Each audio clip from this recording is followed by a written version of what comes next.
I had a scary story that happened to me about 20 years ago. I was living in my first apartment by myself, and it was pretty isolated.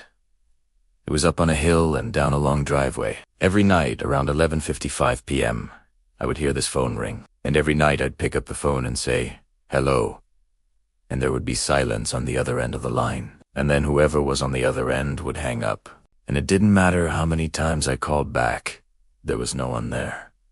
But it started getting progressively worse. After the phone call, something terrible would happen. Like sometimes things would just break. Like one night I had my television set smashed on the floor. Another night I came out of my bedroom and my entire room was filled with flour from the bag in my pantry. And another night I woke up to the sound of my cat meowing hysterically and I felt something wet on my face. And when I looked down, I had blood dripping down my face. Now, since these incidents started happening, I got increasingly terrified of what would happen next.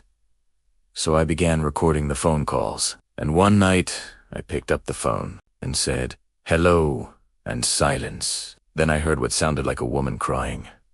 And then she hung up. And I recorded that. I kept on getting these phone calls for months, and each night something terrible would happen. Then one night I picked up the phone and the same woman said, "Hello?" And then I could hear a scream, and then the phone slammed down. The next morning I checked my answering machine and I had a new message. And I pressed play and it was the woman screaming as if she were being murdered. 4 months, I kept on getting these phone calls and they were driving me crazy. I even tried changing my phone number, but no matter where I went, these calls followed me. Then one night I picked up the phone and the same woman asked me, "Is someone there?" And I replied, "Yes, it's me." And she says, "Don't answer the phone when it rings tonight." And then she hung up. Well, obviously, I didn't listen to her advice, and I waited for the phone to ring. And sure enough, that night the phone rang and I picked up and said, "Hello." And then I heard the woman laughing maniacally as if she were insane. And then the phone slammed down. I knew that something bad was going to happen that night, so I stayed up all night waiting for it. And at 6 a.m., as I was sitting there waiting for something to happen, the lights went out and I heard footsteps near my door. And then I heard a knock, a loud knock on my front door. Of course, I didn't answer the door, but the knocking persisted. So I went to the window and peeked outside, and I saw a woman standing on my porch. She was dressed in a Victorian nightgown, and she was knocking on my door. Well, I went back to the window to see what she was doing. And as I watched, she reached out her hand and touched the glass. And as I watched, her fingers began to melt away into a bloody, viscous liquid, and she screamed and fell to the ground. I immediately called the police and told them what happened. They came out and they arrested the woman who turned out to be a neighbor of mine. They took her to the station house and I never saw her again. But 4 months afterwards, I continued to get those phone calls and each time I answered, something horrible would happen. But now that I knew who was making the calls, I knew that it was my neighbor who lived down the street. And I thought that maybe she had some kind of mental illness or something and she was just trying to scare me. But then one day she came over to my house to apologize for what she did. She said she was sorry, and then she asked if I could let her use my phone, and I agreed. Well, she picked up the phone and began to dial, and I heard her say, "Hello?" And then she hung up, and she dialed again and said, "Hello." And then she hung up again. Well, I figured out what she was doing, so I said, "Why don't you just leave a message on his answering machine?" And she said, "I can't do that because he's not here."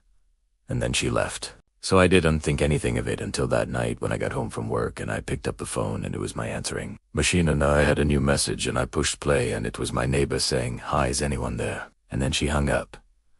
And I knew what was going on. She was calling from payphones. And I thought, why is she calling me?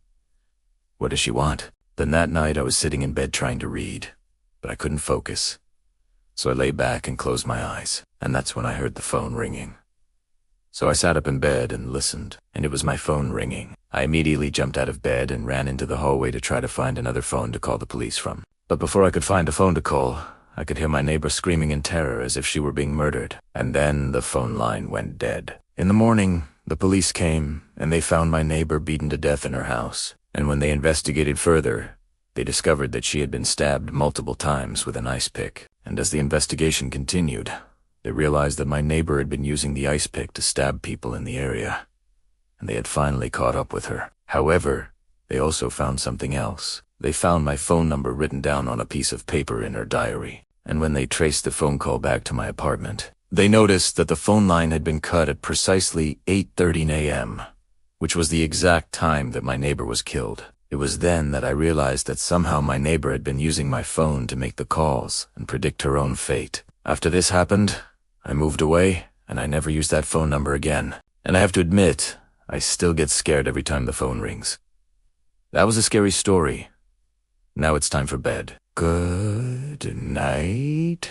If you enjoyed this video and want to hear more scary stories, subscribe and click the link to watch this playlist. Leave a comment below of a scary story that happened to you and it might be featured in an upcoming video. Also, be sure to click the like button because it really helps out the channel. Thanks for watching.